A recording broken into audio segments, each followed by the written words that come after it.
Assalamualaikum warahmatullahi wabarakatuh. Salam sejahtera selalu pastinya buat teman-teman semuanya dimanapun berada, senantiasa sehat dan baik-baik saja, amin ya robbal alamin.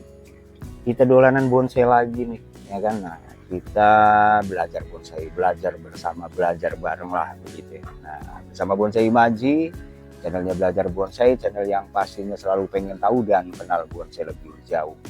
Buat kali ini objek belajar kita sebuah bahan baru teman-teman ya, hasil dongkel 3 tahun lebih nih, 4 tahun jalan dia berada di sini nongkrong dalam kondisi semi ground, dan yang kita rasain perkembangannya sangat lambat ya.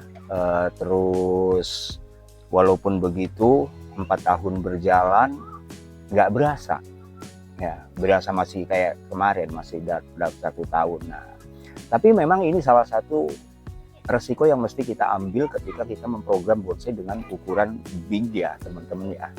Ini ukurannya gede nih teman-teman ya, dengan lingkar batang 1 meter 12 cm. Ini udah masuk big bonsai ya kan, big size. Dan ini baru lokal, terus gaya multi atau banyak batang, kondisi masih dalam penyeimbangan cabang, bahkan beberapa masih dalam penyeimbangan batang utama teman-teman. Maklum multi ya, semuanya batang utama gitu kan. Nah, jadi catatan kita adalah inilah waktunya di mana kita merekayasa, di mana kita mensiasati sebuah bonsai untuk seperti apa atau akan seperti apa nanti ke depannya.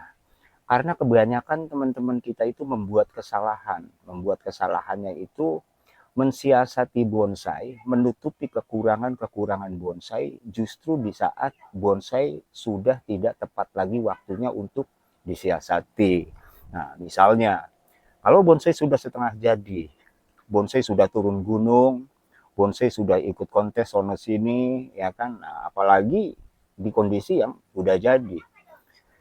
Cuma karena kurang puas gitu kan, kita masih mensiasati. Nah, itu nggak pernah kita rasakan bahwa itu adalah sebuah kesalahan ya. Walaupun sebenarnya memang pohon-pohon di reel itu tentu saja banyak perkembangan yang tumbuh sesuai keadaan iklim misalnya. Tapi di bonsai tentu saja ini adalah hal yang sangat kecil sekali untuk dimaafkan teman-teman ya. Apalagi kalau kita membuat bonsai dengan tujuan untuk petarung misalnya, untuk bonsai kontes misalnya. Nah, karena apa? Karena dewan juri tentu saja dia punya poin-poin tersendiri, dia punya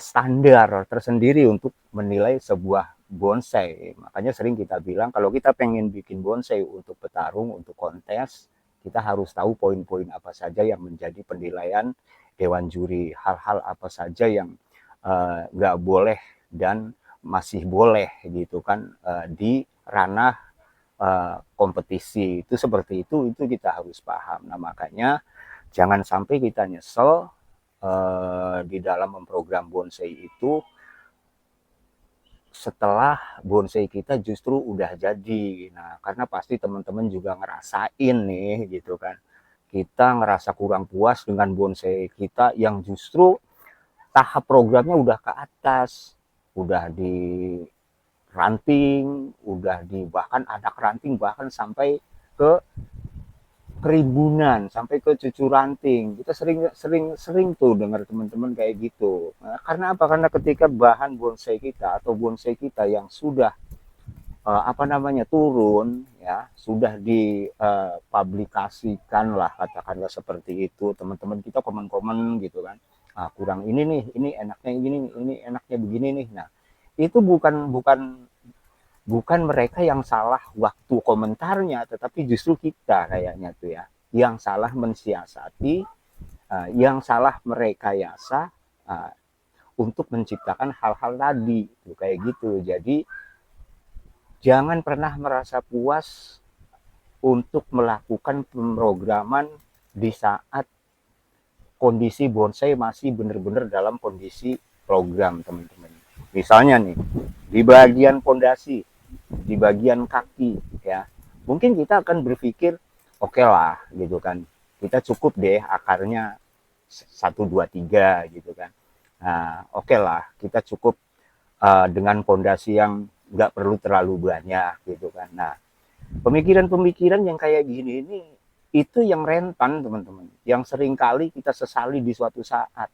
Nah, jadi programlah semaksimal mungkin apa-apa yang memang belum maksimal di awal, termasuk mensiasati batang utama, mensiasati gerak dasar, mensiasati juga posisi percabangan. Nah, itu jangan sampai nanti kondisinya justru di saat bonsai sudah jadi, ya, karena itu akan sangat menyulitkan. Siasat itu juga kita dapatnya nggak maksimal. Nah, karena apa? Karena nutrisi itu belum, sudah nggak lagi sebesar dalam kondisi program. Nah, oke, kita kagak banyak ngomong lagi dah, teman-teman ya. Yang penting teman-teman paham tentang hal itu, lakukan siasat, lakukan rekayasa di waktu yang tepat. Itu poinnya ya, teman-teman. Nah, sekarang kita mau buka di bagian depan. Ini bagian depan nih, teman-teman nih. Ini kita rencanakan untuk muka.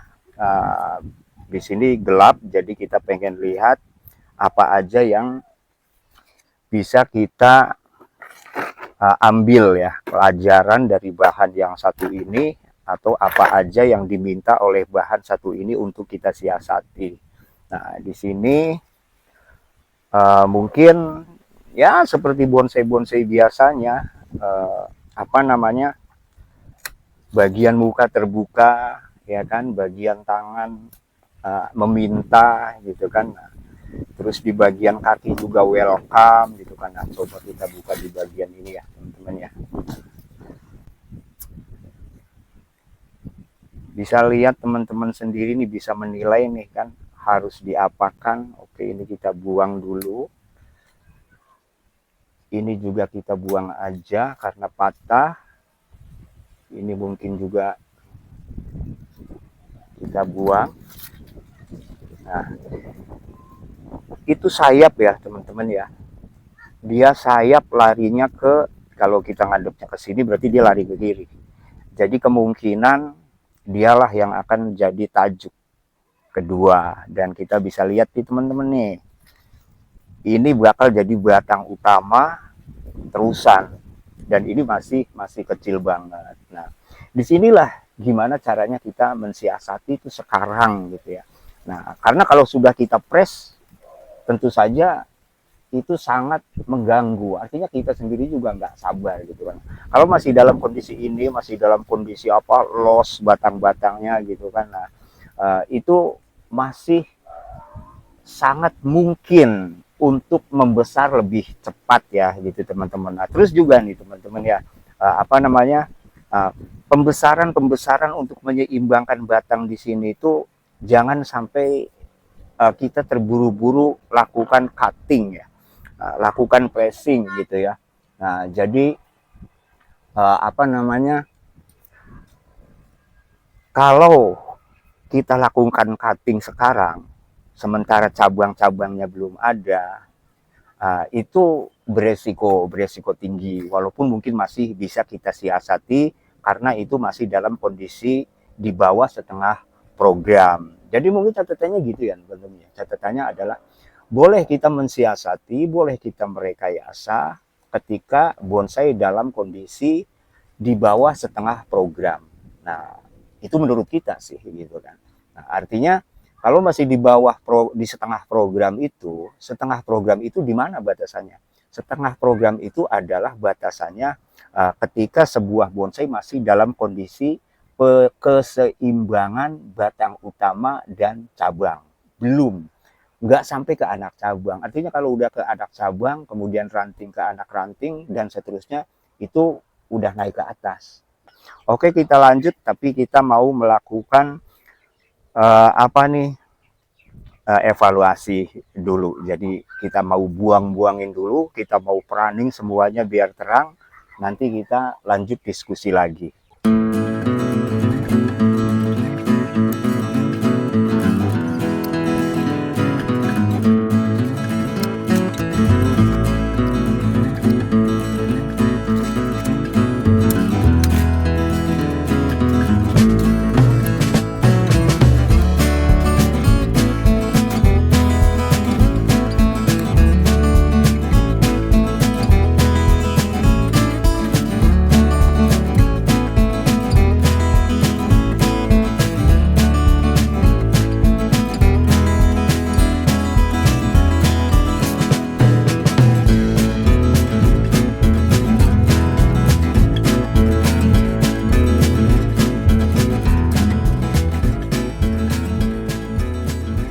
Bonsai dengan gaya multitrang atau banyak batang.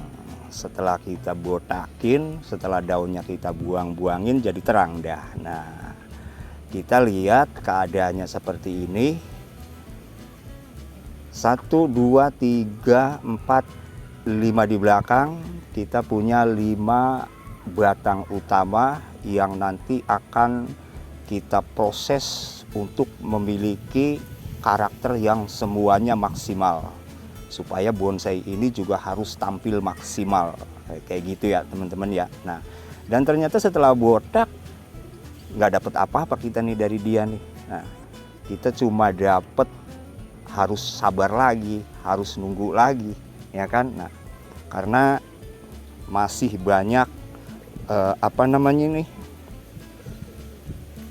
pembesaran yang perlu lagi gitu kan, apalagi untuk dia nih, dia harus lebih besar lagi, dia juga kurang sedikit lagi, yang di belakang juga, artinya kita nggak dapet apa-apa nih, kita nggak ngelakuin apa-apa selain cuman ya tadi, cuman mengulas, kemudian juga bikin terang, tapi rasanya itu udah cukup, karena memang kita harus bersabar. Nah, bikin bonsai kecil aja udah harus sabar, apalagi yang gede kayak gini ya sob ya.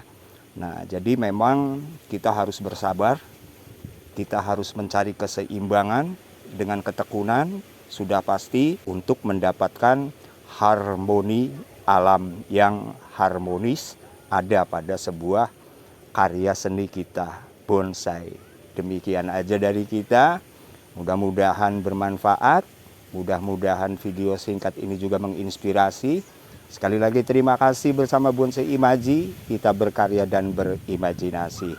Assalamualaikum warahmatullahi wabarakatuh.